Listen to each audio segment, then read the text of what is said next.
श्रीमद् भागवत महापुराण तृतीय स्कंद 31वां अध्याय मनुष्य योनि को प्राप्त हुए जीव की गति का वर्णन। श्री भगवान कहते हैं, माता जी, जब जीव को मनुष्य शरीर में जन्म लेना होता है तो वह भगवान की प्रेरणा से अपने पूर्व कर्म अनुसार देह प्राप्ति के लिए पुरुष के वीर्य कण के द्वारा स्त्री के उदर में प्रवेश करता है। वहाँ वह एक रात्रि में स्त्री के रज में मिलकर एक रूप कलल बन जाता है। 5 रात्रि में बुद्ध रूप हो जाता है। 10 दिन में बेर के समान कुछ कठिन हो जाता है। उसके बाद मांसपेशी अथवा अंडज प्राणियों में अंडे के रूप में परिणत हो जाता है। 1 महीने में उसके सिर निकल आता है। 2 मास में हाथ पांव आदि अंगों का विभाग हो जाता है। 3 मास में नख, रोम, अस्थि, चर्म, स्त्री पुरुष के चिन्ह तथा अन्य छिद्र उत्पन्न हो जाते हैं। 4 मास में उसमें मांस आदि 7 धातुएं पैदा हो जाती हैं।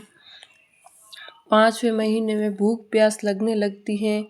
6ठे मास में झिल्ली से लिपटकर वह दाहिनी कोख में घूमने लगता है।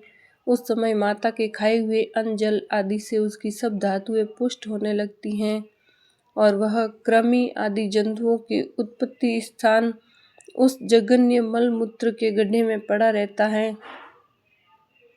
वह सुकुमार तो होता ही है, इसलिए जब वहाँ के भूखे कीड़े उसके अंग प्रत्यंग नोचते हैं तब अत्यंत कलेश के कारण वह क्षण क्षण में अचेत हो जाता है। माता के खाए हुए कड़वे, तीखे, गरम, नमकीन, रूखे और खट्टे आदि उग्र पदार्थों का स्पर्श होने से उसके सारे शरीर में पीड़ा होने लगती है। वह जीव माता के गर्भाशय में झिल्ली से लिपटा और आंतों से घिरा रहता है।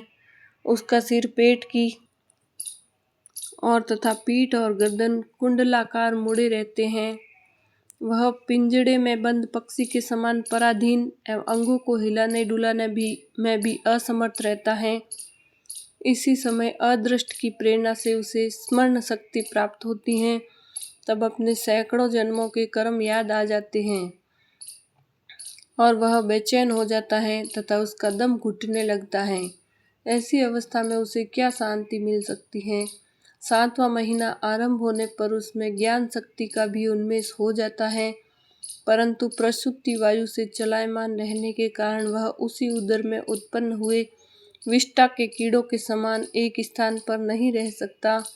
तब सप्त धातुमय स्थूल शरीर से बंधा हुआ वह देहात्मदर्शी जीव अत्यंत भयभीत होकर दीन वाणी से कृपा याचना करता हुआ हाथ जोड़कर उस प्रभु की स्तुति करता है जिसने उसे माता के गर्भ में डाला है। जीव कहता है, मैं बड़ा अधम हूँ। भगवान ने मुझे जो इस प्रकार की गति दिखाई है वह मेरे योग्य ही है। वे अपनी शरण में आए हुए इस नश्वर जगत की रक्षा के लिए ही अनेक प्रकार के रूप धारण करते हैं। अतः मैं भी भूतल पर विचरण करने वाले उन्हीं के निर्भय चरणार बिंदों की शरण लेता हूँ, जो मैं जीव इस माता के उदर में देह, इंद्रिय और अंतःकरण रूपा माया का आश्रय कर पुण्य पाप रूप कर्मों से आच्छादित रहने के कारण बद्ध की तरह हूँ। वहीं मैं यही अपने संतप्त हृदय में प्रतीत होने वाले उन विशुद्ध उपाधि रहित अविकारी और अखंड बोध स्वरूप परमात्मा को नमस्कार करता हूँ। मैं वस्तुतः शरीर आदि से रहित असंग होने पर भी देखने में 5 भौतिक शरीर से संबंध हूँ और इसलिए इंद्रिय गुण, शब्द आदि विषय और चिदाभास अहंकार रूप जान पड़ता हूँ। अतः इस शरीर आदि के आवरण से जिनकी महिमा कुंठित नहीं हुई है, उन प्रकृति और पुरुष के नियंता सर्वज्ञ विद्या शक्ति संपन्न परम पुरुष की मैं वंदना करता हूँ।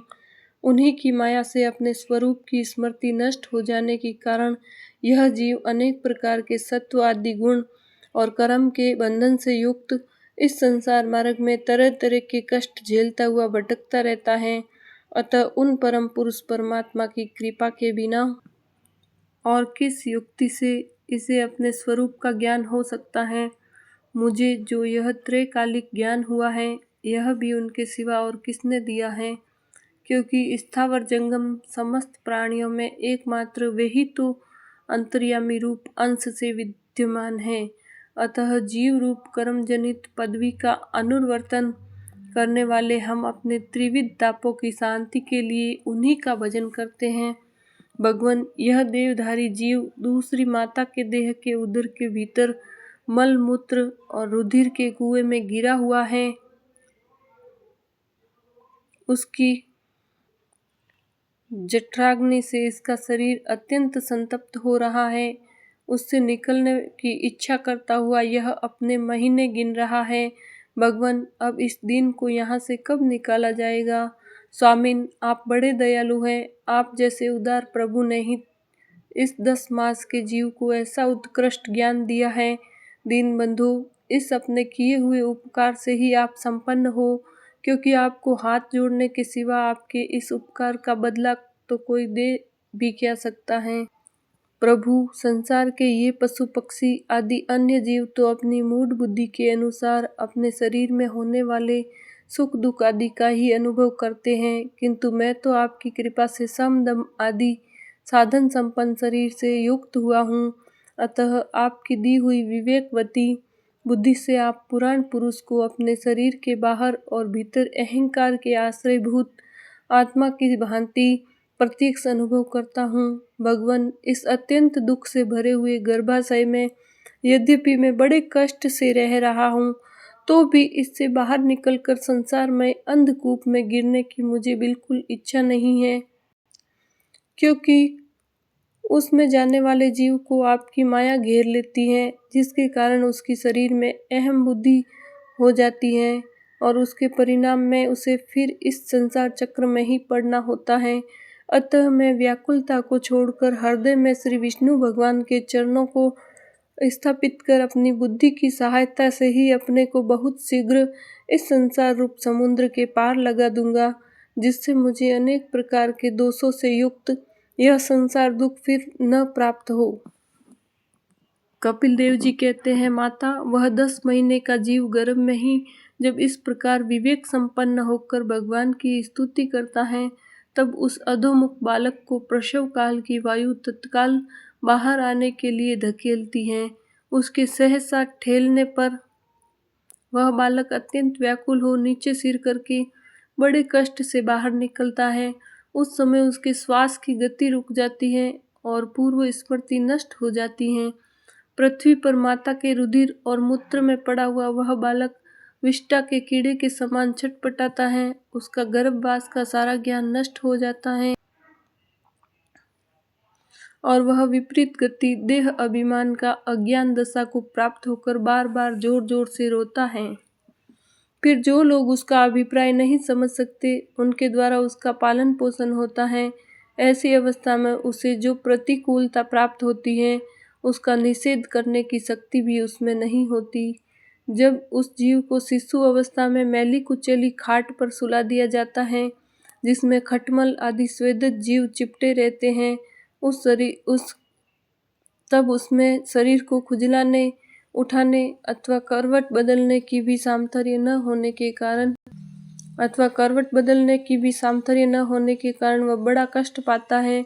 उसकी त्वचा बड़ी कोमल होती है। उसे डांस, मच्छर और खटमल आदि उसी प्रकार काटते रहते हैं जैसे बड़े कीड़े को छोटे कीड़े। इस समय उसका गर्भावस्था का सारा ज्ञान जाता रहता है, सिवा रोने के वह कुछ नहीं कर सकता। इसी प्रकार बाल्य, कौमार और पौगंड अवस्थाओं के दुख भोगकर वह बालक युवावस्था में पहुंचता है। इस समय उसे यदि कोई इच्छित भोग नहीं प्राप्त होता, तो अज्ञानवश उसका क्रोध उद्दीप्त हो उठता है और वह शोकाकुल हो जाता है। देह के साथ ही साथ अभिमान और क्रोध बढ़ जाने के कारण वह काम परवश जीव अपना ही नाश करने के लिए दूसरे कामी पुरुषों के साथ बैर ठानता है।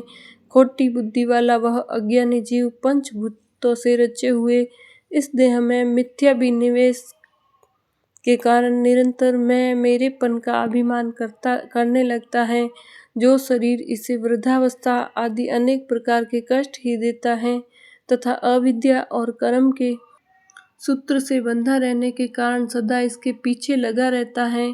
इसी के लिए यह तरह तरह के कर्म करता है, जिनमें बंध जाने के कारण इसे बार बार संसार चक्र में पड़ना होता है। सन्मार्ग में चलते हुए यदि इसका किन्हीं जिह्वा और उपस्थेंद्रिय के भोग में लगे हुए विषयी पुरुषों से समागम हो जाता है और यह उनमें आस्था करके उन्हीं का अनुगमन करने लगता है, तो पहले के समान ही फिर नार की योनि में पड़ता है, जिनके संग से इसके सत्य, शौच, बाहर भीतर की पवित्रता, दया, वाणी का संयम, बुद्धि, धन संपत्ति, लज्जा, यश, श्रमा, मन और इंद्रियों का संयम तथा ऐश्वर्य आदि सभी सद्गुण नष्ट हो जाते हैं। उन अत्यंत शोचनीय स्त्रियों के क्रीड़ा मृग, खिलौना, अशांत, मूढ़ और देहात्मदर्शी असत पुरुषों का संग कभी नहीं करना चाहिए, क्योंकि इस जीव को किसी और का संग करने से ऐसा मोह और बंधन नहीं होता जैसा स्त्री और स्त्रियों के संगियों का संग करने से होता है। एक बार अपनी पुत्री सरस्वती को देखकर ब्रह्मा जी भी उसके रूप लावण्य से मोहित हो गए थे और उसके मृगी रूप होकर भागने पर उसके पीछे निर्लज्जता पूर्वक मृग रूप होकर दौड़ने लगे। उन्हीं ब्रह्मा जी ने मरीचि आदि प्रजापतियों को तथा मरीचि आदि ने कश्यप आदि और कश्यप आदि ने देव, मनुष्य आदि प्राणियों की सृष्टि की। अतः इनमें एक ऋषि प्रवर नारायण को छोड़कर ऐसा कौन पुरुष हो सकता है जिसकी बुद्धि स्त्री रूपिणी माया से मोहित न हो। अहो, मेरी इस स्त्री रूपिणी माया का बल तो देखो, जो अपने भ्रकुटी विलास मात्र से बड़े बड़े दिग्विजयी वीरों को पैरों से कुचल देती है। जो पुरुष योग के परम पद पर आरूढ़ होना चाहता हो अथवा जिसे वैरी सेवा के प्रभाव से आत्मा अनात्मा का विवेक हो गया हो, वह स्त्रियों का संग कभी न करे, क्योंकि उन्हें ऐसे पुरुष के लिए नरक का खुला द्वार बताया गया है। भगवान की रची हुई यह जो स्त्री रूपिणी माया धीरे धीरे सेवा आदि के मिश से पास आती है, इसे तिनकों से ढके हुए कुएं के समान अपनी मृत्यु ही समझें। स्त्री में आसक्त रहने के कारण तथा अंत समय में स्त्री का ही ध्यान रहने से जीव को स्त्री योनि प्राप्त होती है। इस प्रकार स्त्री योनि को प्राप्त हुआ जीव पुरुष रूप से प्रतीत होने वाली मेरी माया को ही धन, पुत्र और ग्रह आदि देने वाला अपना पति मानता रहता है। सो जिस प्रकार व्याधि का गान कानों को प्रिय लगने पर भी बेचारे भोले भाले पशु पक्षियों को फंसाकर उनके नाश का ही कारण होता है, उसी प्रकार उन पुत्र, पति और ग्रह आदि को विधाता की निश्चित की हुई अपनी मृत्यु ही जाने। देवी, जीव के उपाधिभूत लिंग देह के द्वारा पुरुष एक लोक से दूसरे लोक में जाता है और अपने प्रारब्ध कर्मों को भोगता हुआ निरंतर अन्य देहों की प्राप्ति के लिए दूसरे कर्म करता रहता है। जीव का उपाधि रूप लिंग शरीर तो मोक्ष पर्यंत उसके साथ रहता है तथा भूत, इंद्रिय और मन का कार्य रूप स्थूल शरीर का इसका भोगाधिष्ठान है। इन दोनों का परस्पर संगठित होकर कार्य न करना ही प्राणी की मृत्यु है और दोनों का साथ साथ प्रकट होना जन्म कहलाता है। पदार्थों की उपलब्धि के स्थान रूप इस स्थूल शरीर में जब उनको ग्रहण करने की योग्यता नहीं रहती, यह उसका मरण है और यह स्थूल शरीर ही मैं हूँ, इस अभिमान के साथ उसे देखना उसका जन्म है। नेत्रों में जब किसी दोष के कारण रूप आदि को देखने की योग्यता नहीं रहती, तभी उनमें रहने वाली चक्षु इंद्रिय भी रूप देखने में असमर्थ हो जाती हैं। और जब नेत्र और उनमें रहने वाली इंद्रिय दोनों ही रूप देखने में असमर्थ हो जाते हैं, तभी इन दोनों के साक्षी जीव में भी वह योग्यता नहीं रहती। अतः मुमुक्षु पुरुष को मरण आदि से भय, दीनता अथवा मोह नहीं होना चाहिए। उसे जीव के स्वरूप को जानकर धैर्य रूप निसंग भाव से विचरना चाहिए तथा इस मायामय संसार में योग वैराग्य युक्त सम्यक ज्ञानमयी बुद्धि से शरीर को निक्षेप धरोहर की भांति रखकर उसके प्रति अनासक्त रहते हुए विचरण करना चाहिए। बोली श्री कृष्णचंद्र भगवान की जय।